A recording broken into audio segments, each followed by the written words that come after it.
The day my life ended, I was looking for a high-frequency data extractor. It's a specialized piece of kit, not something you can just buy online, and the one shop that carried it was in the Crestview Galleria, the most expensive, ridiculous mall in the city. I hated the place. It always smelled like perfume and judgment. I found the shop, bought the extractor for my lab, and was heading for the exit, my small, nondescript bag in hand. That's when I heard it. A laugh. A high, tinkling laugh that I knew better than my own heartbeat. I turned, and there she was, my wife, Juno. She was supposed to be with her best friend, Cecily, helping her through a tough time. But she wasn't. She was standing outside the Cartier store, her hand in the arm of another man. A man I recognized from the covers of business magazines. Ichabod Sterling. He was handing her a small, red velvet box. She was glowing. My brain just stopped. I walked forward, a fog of confusion in my head. This was a mistake. A misunderstanding. Juno. The name just fell out of my mouth, weak and small. She turned. Her eyes, which I had kissed that morning, went wide. But it wasn't with guilt. It was with annoyance. "Zeph," she hissed. Ichabod looked me up and down, his eyes lingering on my simple jacket and my small bag. "And you are?" he asked, his voice dripping with arrogance. I'm her husband," I stammered. Juno sighed, a long, exasperated sound. "Oh, Zeph, don't be dramatic. It's over." "Over? What are you talking about? You're supposed to be with Cecily." Ichabod burst out laughing, a horrible, barking sound. "Cecily, is that what you call me?" He pulled Juno tight, his hand on her waist. "She's been with me, you moron. For 7 months. 7 months. The words hit me like a physical blow. 7 months of lies. 7 months of... Cecily." Juno looked at the small bag in my hand. "Look at you," she said, her voice full of disgust. "Still playing with your little toys for your hobby. I'm upgrading, Zeph. I'm done with your small, boring life." She turned her back on me and walked into the Cartier store with him, leaving me standing alone in the middle of the polished marble floor. My name is Zephyr, and that was the moment my first life was executed. I didn't go home. I couldn't. I drove aimlessly for hours, the image of Juno's smug, annoyed face burned into my mind. 7 months. The word echoed. 7 months of lies about Cecily. 7 months of dinners I'd eaten alone. 7 months of her touching me while she was thinking of him. I finally pulled into our driveway at 3 a.m. and slept on the sofa in my home office, too hollowed out to even feel. I was woken by a loud, insistent banging on my own front door. I stumbled out, my heart pounding. It was 9 a.m. I opened the door. It was Juno, but not the woman I married. She was dressed in a sharp blazer, her eyes as cold as glass. She didn't look at me. She looked through me. Behind her, on the lawn, Ichabod leaned against his Bentley, smirking, already on his phone. A lawyer in a sharp suit stepped forward. "Mr. Zephyr?" he said, not waiting for an answer. He handed me a thick stack of papers. "You've been served." Before I could even read the first word, a huge moving truck screeched to a halt at the curb. The back rolled up, and a team of movers swarmed my house, a clipboard in their hands. They had a list. They took the sofa, the art, the dining room table, the bed, every single thing she had ever bought. As the lawyer turned to leave, he adjusted his tie. "Ms. Juno will be filing for spousal support, of course," he said smoothly. "We trust your hobby can cover her legal fees." The house was a tomb. It wasn't just empty, it had been surgically stripped. They'd even taken the rugs. The silence was deafening, broken only by the echo of my own footsteps on the bare hardwood floors. My phone buzzed on the kitchen counter, one of the few things they hadn't taken. It was Juno. Again. I'd ignored 52 calls since the mall. I looked at her name, the anger now a cold, clear, sharpening stone. I powered the phone off. I walked into my study. It looked untouched. They thought it was just a room with a desk and some dusty books. They had no idea. I went to the bookshelf, grabbed a specific copy of A History of Rome, and pulled. The entire wall panel, bookshelf and all, hissed open, revealing a steel door and a biometric keypad. I pressed my thumb to the scanner, and the door clicked open. This was my real office. The air was cold, filtered. The blue light of humming servers, DNA sequencers, and archival scanners lit the room. This hobby was a multi-million-dollar, world-class forensic genealogy business. This lab was my fortress. This was the real me. The humiliation of the past 24 hours wasn't sadness anymore. It was cold resolve. I sat down and opened the one file I could never solve. The one that mattered. Case Z01 Self. My 20-year search for my own family. I needed to focus. My personal case was a dead end, and Juno's lawyers would be coming for the lab next. I needed a war chest, and I needed it yesterday. I opened my encrypted business inbox, expecting nothing. An email was waiting. It wasn't from a normal address. It was an encrypted server-to-server handshake from a top-tier law firm I'd worked with once, on a case that had been buried in the news. The subject line was just a case number. The message was short, brutal, and precise. An anonymous, high-profile client, Mr. S. Terminally ill. He was offering an unbelievable $5 million retainer for a single job. The job? An impossible one. Find his biological son, lost over 40 years ago in a closed adoption tragedy. The timeline was the real killer. 30 days. He wanted the son found before he died. Normally, I'd refuse. It was a trap. Too much money, too little time. It smelled of desperation. But I looked at the divorce papers sitting on my desk, the ones that still smelled faintly of Juno's perfume. This wasn't a case. This was a lifeline. This was my legal fund. This was my weapon. I typed back 2 words and hit send. I accept. The file arrived 1 hour later. It wasn't an email. It was a 10-gigabyte encrypted data vault that required a 3-factor biometric scan to open. My new client, Mr. S., was paranoid. I liked that. I cracked it open and my heart sank. It was almost useless. A monument of black ink. The file was so heavily redacted, it looked like a checkerboard. Names, dates, locations, all gone. I was being paid $5 million to find a ghost with no name. I started digging into the metadata, the digital scraps, the invisible ink of the case. The basics were there. The lost son was born at St. Jude's Hospital 40 years ago. The mother, Alara, had died in childbirth. The father, Mr. S., was young overseas and had been told the baby died too. But now, decades later, a deathbed confession from a nurse had reopened the case. The baby hadn't died. He was lost, adopted through a private, sealed arrangement. It was a dead end. Then I found it. Buried in a scanned nurse's intake form, a single line of handwritten text the redactor had missed. It wasn't a name. It was a note on the mother's blood work, mentioning a rare genetic marker, haplogroup 0. I knocked my coffee mug clean off the desk. My heart hammered in my chest. I've run thousands of DNA profiles in my career. I had seen that marker exactly once before.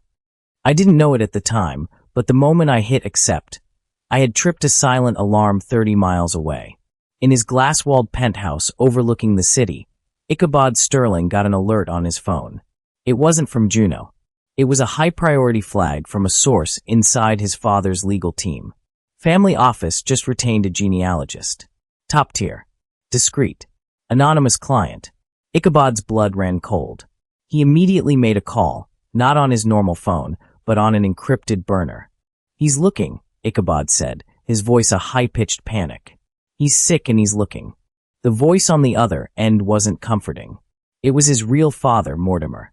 Mortimer's voice was like gravel, cold and sharp. Then you will handle it. I did not spend 40 years building this for you to lose it to some bookworm. Ichabod was sweating. But what if? Listen to me, Mortimer snapped. Do not forget who you are, and more importantly, who you aren't. Now shut this down. Permanently. Ichabod hung up, trembling.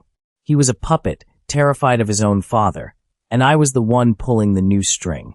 I, of course, knew nothing of Ichabod's panic. I just knew I had a job to do. I pushed the haplogroup match to the back of my mind. It was a statistical ghost. I had to focus on the facts. The case started 40 years ago at St. Jude's Hospital. I began my search there, in the Digital City archives. The first wall went up immediately. The hospital's maternity wing, specifically the records room, had suffered a small, localized fire in 1985. The official report said it was faulty wiring. The damage was minimal, except for one thing. The entire archive of birth and transfer records for the exact month my client's son was born was tragically lost. This wasn't just a cold case. It was a professional scrub. I dug deeper. The head nurse who was on duty that night, a woman named Agnes White, died 1 week after the fire. It wasn't in a hospital. Her death certificate said sudden heart attack at home. She was 42 years old. The attending physician, Dr. Alistair Finch, he retired abruptly, left the country, and was last seen in a small nation with no extradition treaty. This wasn't a search. This was an excavation of a crime scene. I was 3 hours into a search for Dr. Finch's flight records when my private bank line rang, a number only 3 people had. It was my bank manager, his voice strained and formal. "Zeph, I'm calling you as a courtesy before the system auto-sends the alert," he said, his voice low. "I'm looking at a court order right now. Your accounts are frozen. All of them. Business, personal, savings." I gripped the edge of my desk. "On what grounds?" "An emergency motion from your wife's legal team. They're claiming potential dissipation of marital assets. They're specifically citing a new $5 million deposit." He paused. "Zeph, they're calling you a flight risk and claiming that retainer fee is community property. They're petitioning to seize it. All of it." The phone felt cold in my hand. It was brilliant. It was brutal. They weren't just divorcing me. They were trying to financially annihilate me. They had frozen my retainer. They were using my own lifeline as a noose, and they were pulling it tight. I was locked out. No money. No access to my primary funds. All I had was my lab and the offline, encrypted files they didn't know existed. The fire, the dead nurse, the missing doctor, all dead ends. Ichabod and Juno had frozen my ability to investigate. I sat in the dark, the lab's humming servers my only company. I couldn't run from it any longer. That haplogroup zerogue. It was the only lead I had left, the only one that didn't cost money. My hands felt like lead as I navigated to my most protected file. Case Z01 Self. It held my own DNA profile, my life's work, my 20-year search for the parents who had, as I was told, abandoned me. I pulled up my DNA sequence. Then, I pulled up the redacted sequence from the St. Jude's case file. I ran a comparative analysis, a simple search and match for the rare marker. The system was supposed to just say yes or no. Instead, the screen flashed with a data collision error. It wasn't just a match. It was a one-to-one identity. I stumbled back, knocking over my chair. "Contamination," I whispered, my voice shaking. "It has to be. Data error. It can't be." I ran the test again. The same result. The DNA in my client's file. It was mine. My world had tilted. I was chasing a ghost, and the ghost was me. I needed air. I needed to know if I was going insane. I forced myself back to the case, to the only lead I had left, the nurses. Agnes White, the head nurse, was dead. But she had a junior nurse, a Ms. Beatrice Rowe. I traced her for 2 hours, through marriage certificates and property records. I found her, 81 years old, in a nursing home an hour outside the city. I drove, my mind racing. When I got there, I found her sitting by a window. "Ms. Rowe." I started, but a different nurse interrupted me. "Oh, she has another visitor? She's popular today." My blood froze. "Another visitor?" The nurse nodded. "Yes, a very nice, nervous young man. He was just here. He gave the facility a $10,000 donation for her special care." My heart hammered. "What did he look like?" "Rich," she said simply. "He wore a suit that cost more than my car. He just kept telling her she must be mistaken about some old story, that no babies were lost that day at St. Jude's. He was so sweet. Ichabod. It was Ichabod. He wasn't just a rich kid. He was an active conspirator." I drove back to my empty house, my knuckles white on the steering wheel. Ichabod's bribe to the nurse confirmed it. This wasn't a cold case. It was an active conspiracy. This wasn't just a case anymore. It was my case. I walked into my lab and opened my secure safe. I pulled out the one thing that mattered, a small, crescent-shaped silver locket, heavy and cool in my hand. My adoptive parents, God rest their souls, were kind people. But the story they told me was always thin. "You were found on the steps of St. Swithin's Church," my mother would say, her eyes sad. You were wrapped in a blue blanket, and you had this. I'd worn it every day until I was 18, then kept it in the safe, my only link to a past I'd never known. For 20 years, my search for Case Z01 had been a hunt for anyone who might know this locket, that church, that blanket. Now this new case was forcing me to ask a different question. What if I wasn't abandoned? What if I was taken? What if the ghost I was chasing had my own face? My private phone rang, vibrating violently against the steel desk. It was an unlisted number. I snatched it, hoping it was my lawyer with news about my frozen accounts. "You've got guts, I'll give you that," I answered, my voice raw. But it wasn't my lawyer.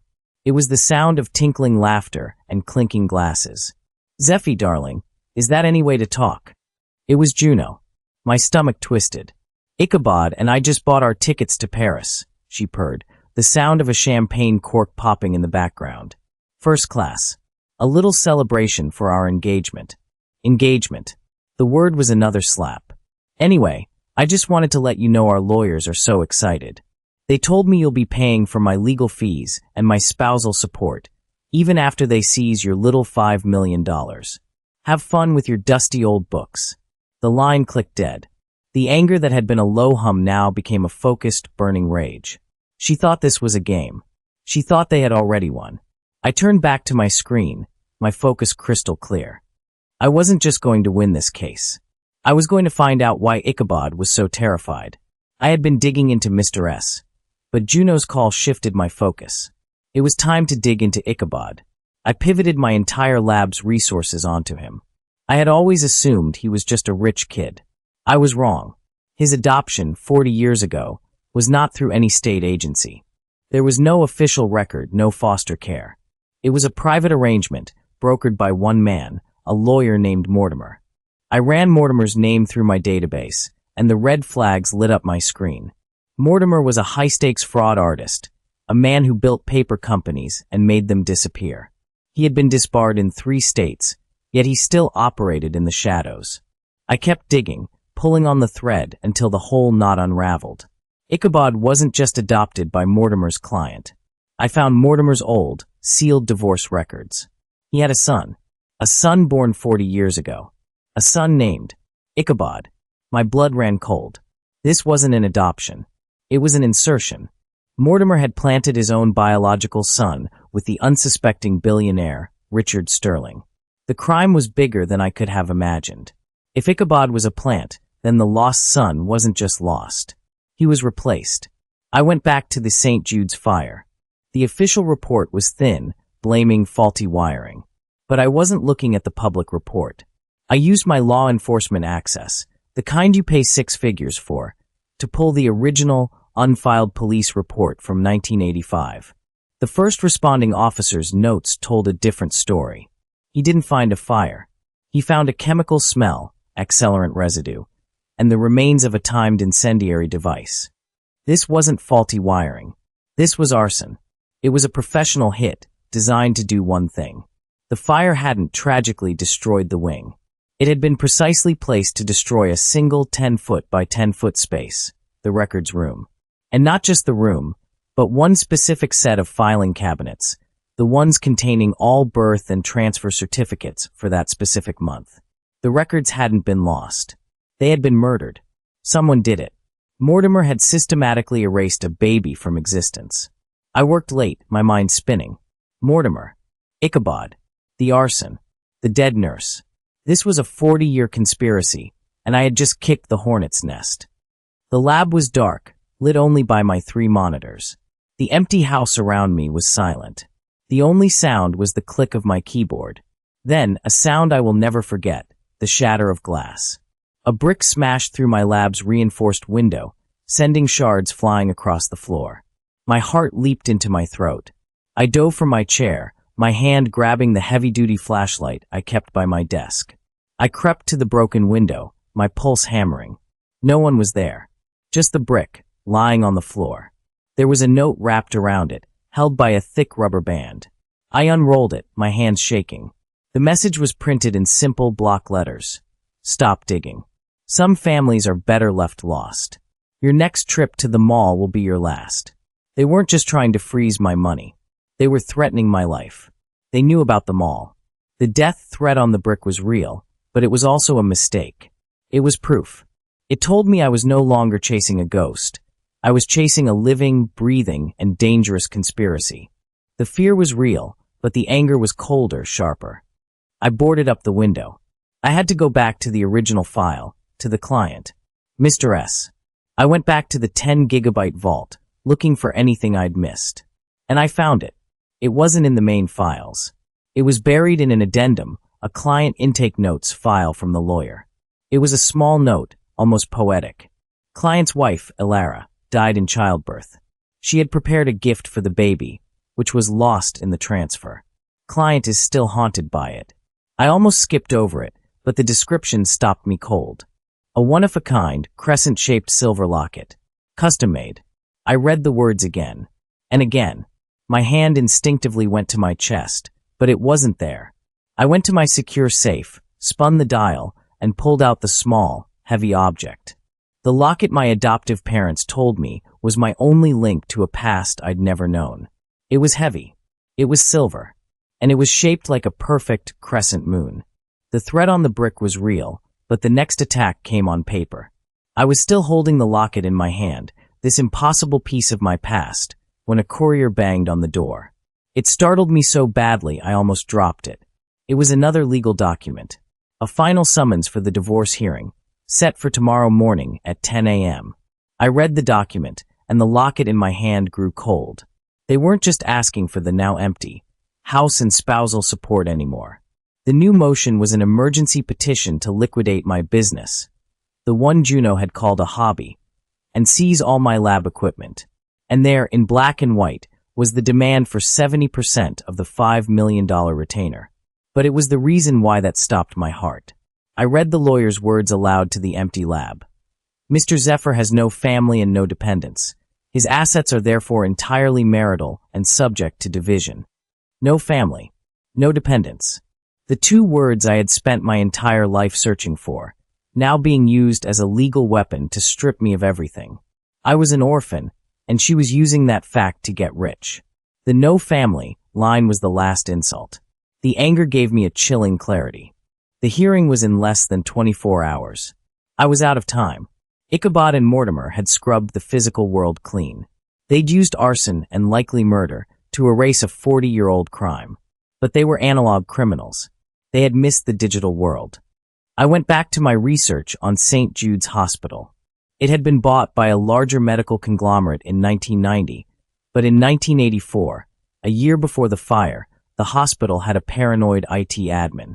He was obsessed with the new digital future and was convinced a physical disaster was coming.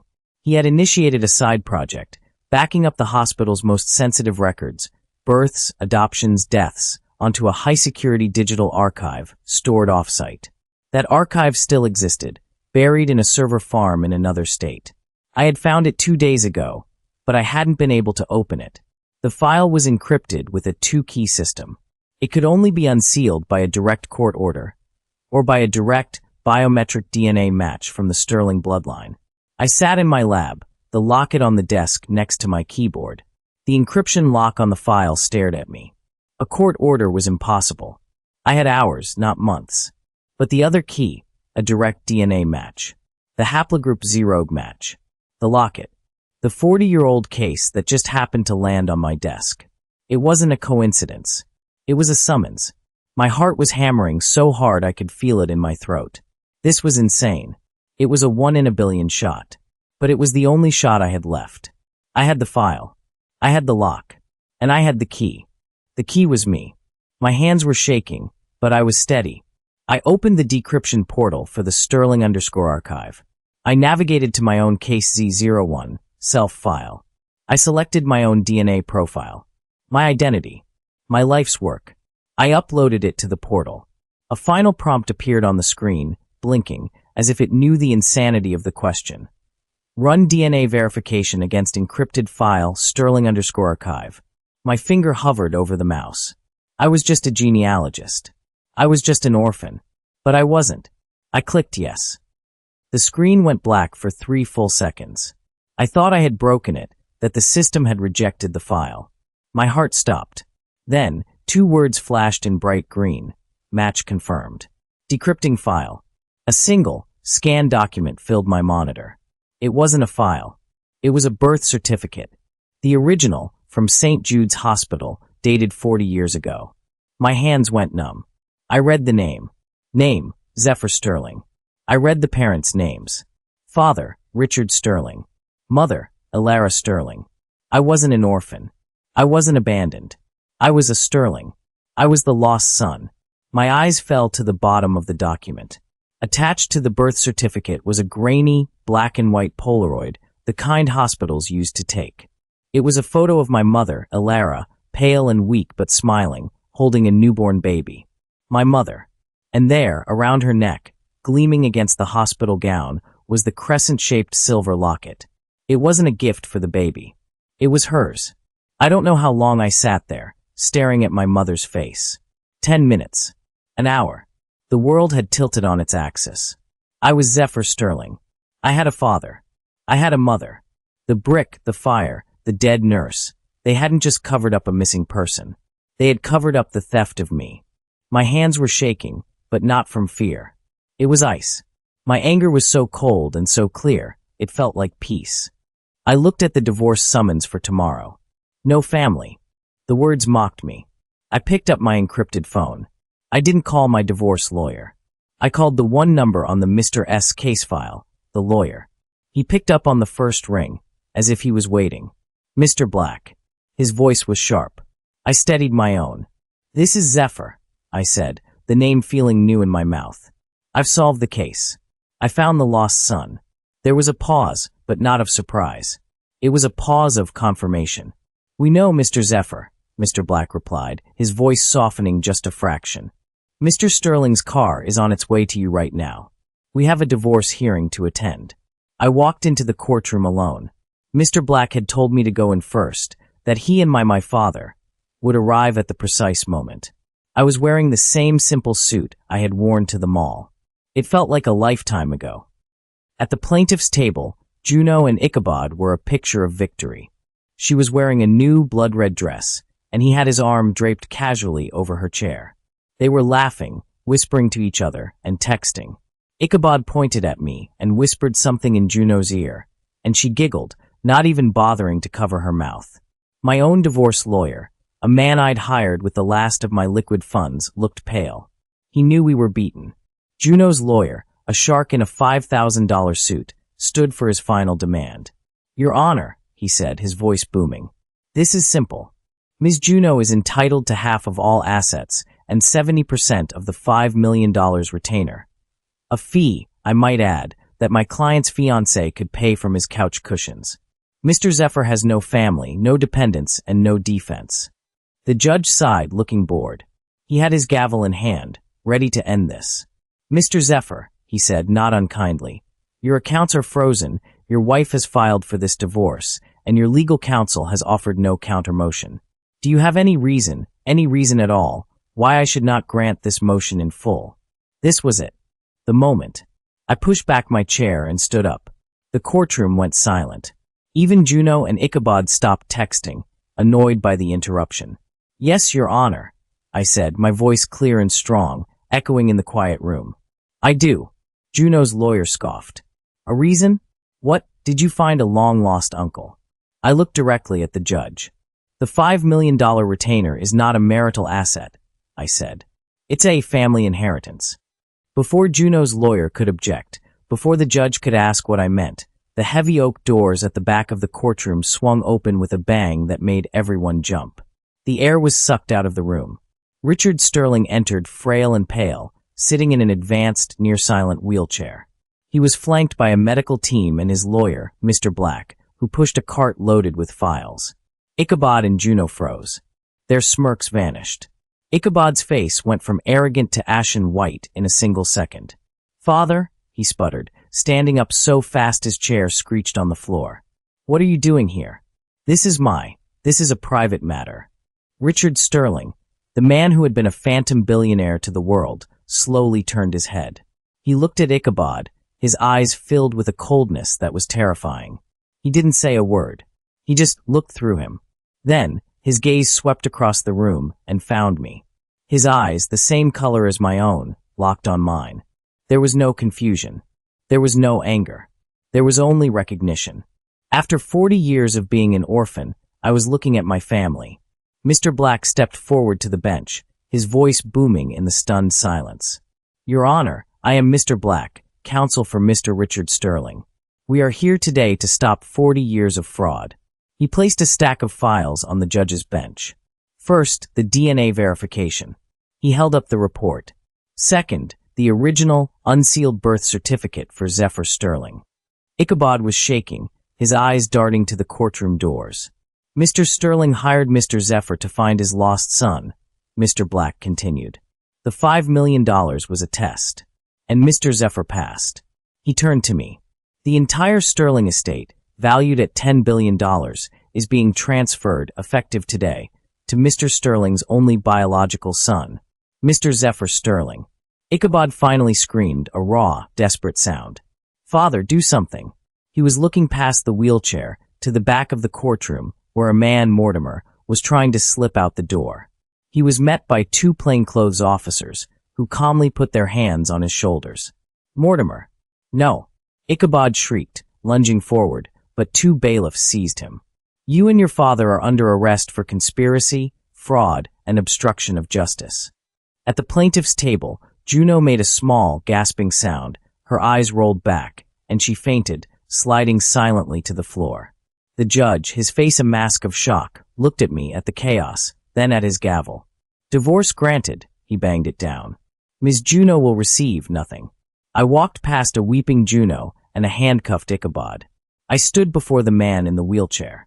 My father, Richard Sterling, his eyes wet with tears, reached out a shaking hand. His lips parted. "You," he whispered, his voice a dry rasp. He took a shaky breath, his eyes never leaving mine. "You found me." I dropped to my knees right there on the courtroom floor, the words, "You found me," echoing in my head. My multi-million-dollar case was forgotten. This was my father. I put my hand over his, and his fingers, frail and thin, gripped mine with a strength I didn't know he had. "I'm here, Dad," I whispered, my voice breaking for the first time. The 40 years of being an orphan, of being Zeph no family, of being the man in the lab, it all collapsed in that single moment. I leaned forward and rested my head on his knee, not caring about the bailiffs, the fainted wife, or the arrested con man. I just cried. I cried for the 40 years of loneliness, for the mother I'd never met, for the father who had just been returned to me. He put his other hand on my head, his whole body shaking with sobs. "Elara's son," he whispered. "My boy, you have your mother's eyes." Mr. Black and the medical team were gentle. "Let's get you both home, gentlemen." They wheeled him out, and I walked beside him, my hand never leaving his. We didn't go to my empty, looted house. We went to his. That night, we sat by a fire. The doctors advised rest, but he wouldn't hear of it. He just looked at me.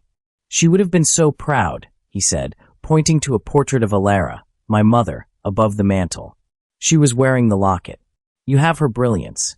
For the first time, I wasn't an orphan looking at a case file. I was a son, listening to his father talk about his mother. I was finally home.